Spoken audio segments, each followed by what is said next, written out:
Couldn't question at any point. She's got a good deal going on. She gets to sleep with some handsome guy at night, and in the day she's just got to chat with a cool bear. Well, the bear isn't there. She's sort of the one run of enormous She gets this manor. massive, cool house, so she gets to have the man every night. I mean, This is anyway. This happy ending is that? Are you filming this? You are, aren't you? Right, okay, well. And every year, the girl gives birth to a child. A girl. But She does the that child, sleep. yeah, we assume this is the only reason we know they're wrong, because she just gets sick. Probably. goodness sake. Anyway, Keep your hands off but each the other. child is taken from her the moment it's born. Are you down with that one? No, this is the only thing about this life that's happened. I see. She gets quite depressed after work.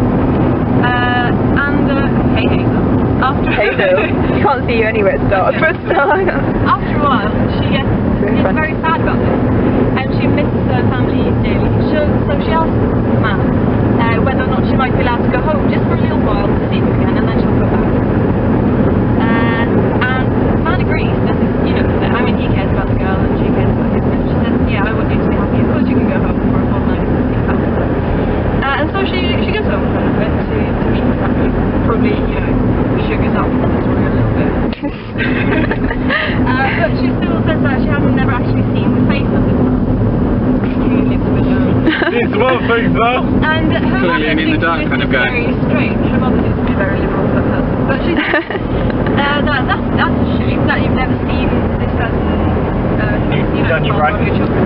And she says, oh yeah, the bear, by the way, well, the man. No. The man says, yes, you may go home, but don't accept anything they give you. Don't take anything back here with you from your house. And she agrees. But the mother thinks it's a shame that she's never seen the face of this man. So she gives the girl a candle so that she can light it at night when the man's with her and have a look at his face. Because this is clearly the most important bit, is to have a look at his face. Well. and the girl sort of grudgingly agrees, because she's very curious about this man who, is sharing her life.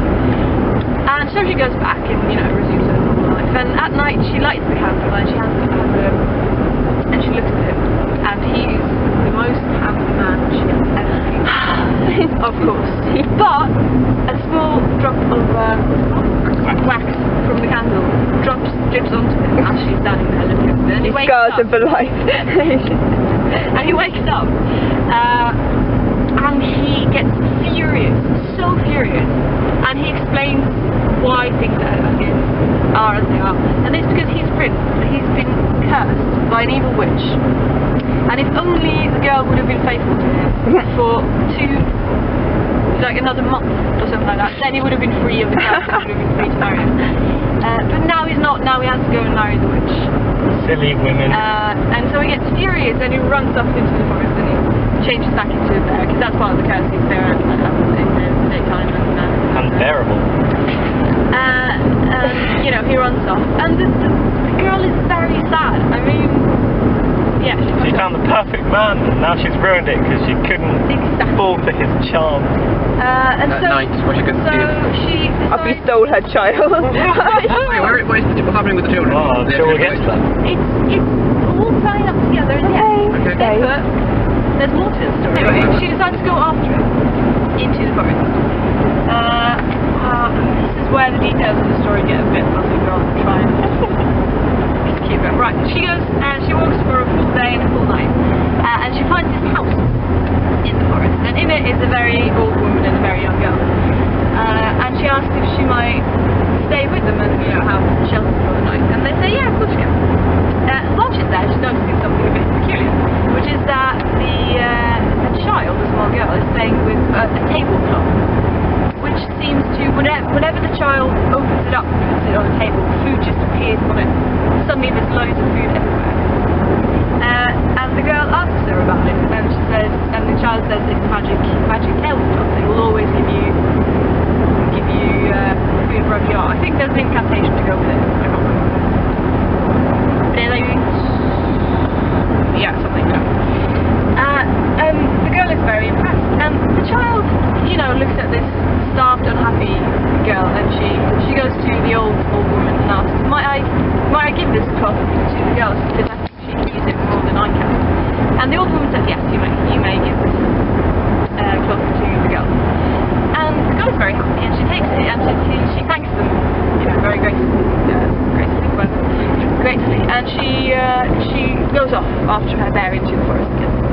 And she walks for another full day and another full night, and she arrives at another house with another old woman and another small child.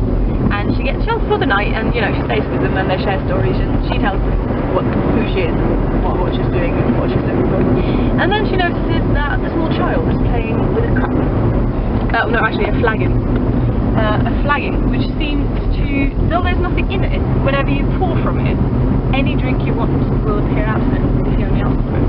And she's very impressed, and she asks the child, and the child says, it's a magic flagon, and there's an incantation to go with it. And the child looks at, poor, starved, unhappy girl. Well, thirsty and, rugged girl. And she asks the old woman, might I give my magic flagon to this girl? I think she can use it more. And the old woman agrees, and thus she gets the flagon and she thanks them most gratefully. And she sells them on eBay and lives happily ever after.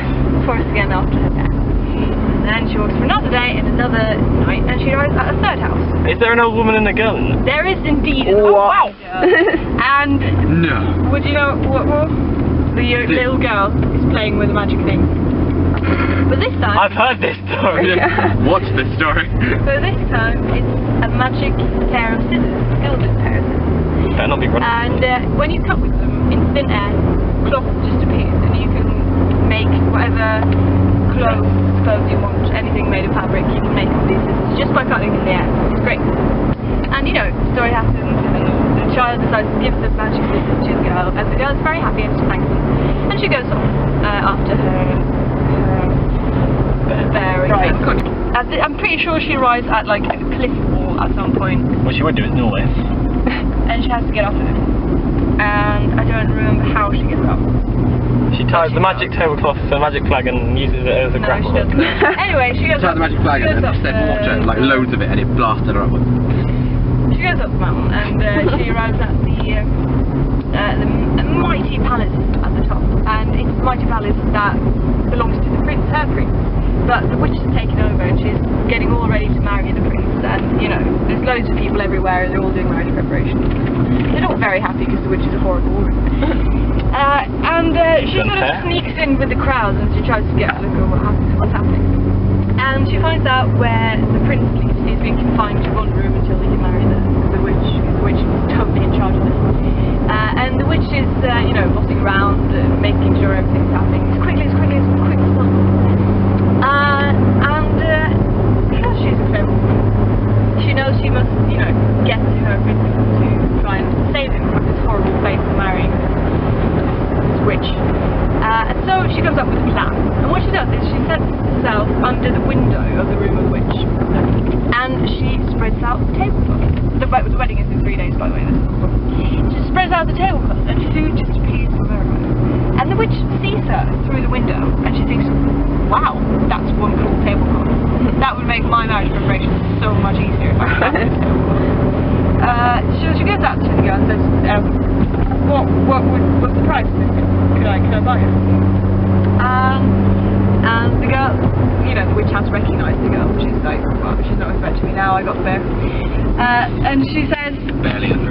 and the girl says, well, frankly, you can have it if I might have one more night with my bear. She's whoring you out. What? The witch. Yeah, totally. And the witch says, well, we have lived together for 3 years, what's one more night? I get him in 3 days time anyway. So she agrees, and she gets the tablecloth.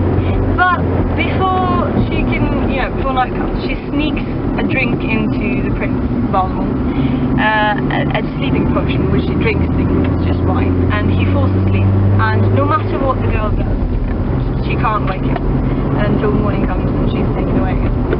And she thought, well, that didn't go very well. That was a shit plan. What do I do now? So she's like, right, okay, I'm going to have to try again. I've got 2 days to save the love of my life.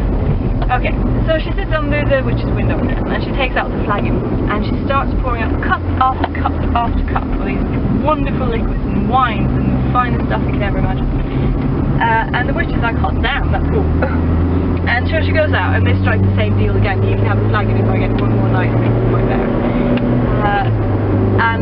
But this time the girl watches the witch very carefully the rest of the day and she sees her taking the sleeping potion to the prince and she realises what's going on.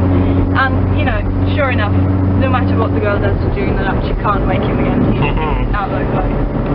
That's angry. And morning comes again and the girl is taken away. And the prince still doesn't know that she's there. Hasn't even come along. And then, you know, she's like, right, okay, one last shot, one more day to save the love of my life. So she sits on the window and she starts cutting clothes from you know, thin air. And the witch is very impressed. She goes, shit, I want to do it. And they throw the same deal again. And she gets one last night before his wedding with the love of life.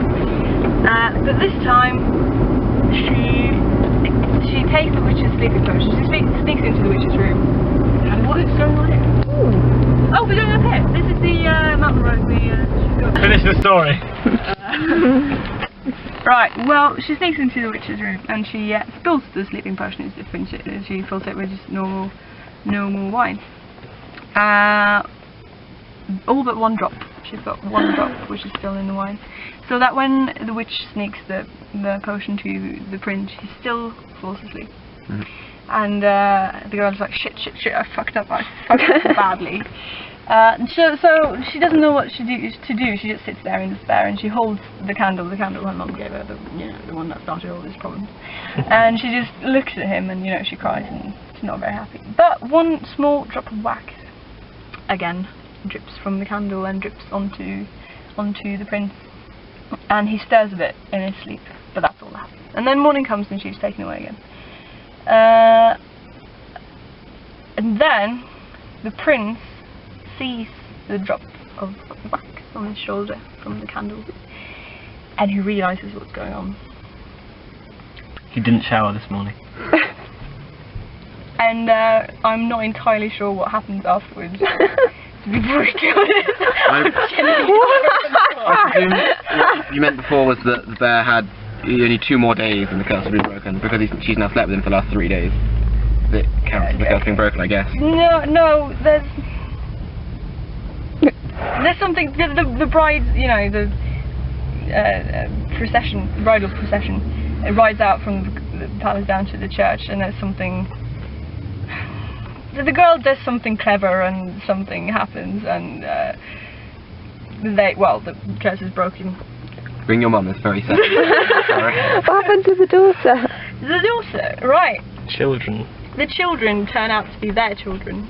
The 3 girls. Which children? 3 girls that were taken away. Oh, that's weird. Called it. Wait, which children? The one who had the tablecloth and stuff. Oh, the tablecloth. Where do all the old women keep appearing from? I don't know. The prince thought Stuart kept The prince was like, well, I'm not allowed to keep his children, but I love them. I will place them with 3 old women who I trust dearly to look after them until, you know, I can marry their mother. Okay. And, you know, the curse is broken, they get married and they get the daughters back and they live happily ever after. The end. Hooray! That's a rubbish story. That built so well. I feel so disappointed. I just had something taken away from me, precious, that I will never get back. But thank you, that was very nice. It's the fairytale known as the White-Bear-King-Valemon, White-Bear-King-Valemon. And there's a painting of it somewhere. I'll try and show it to you when we get into it.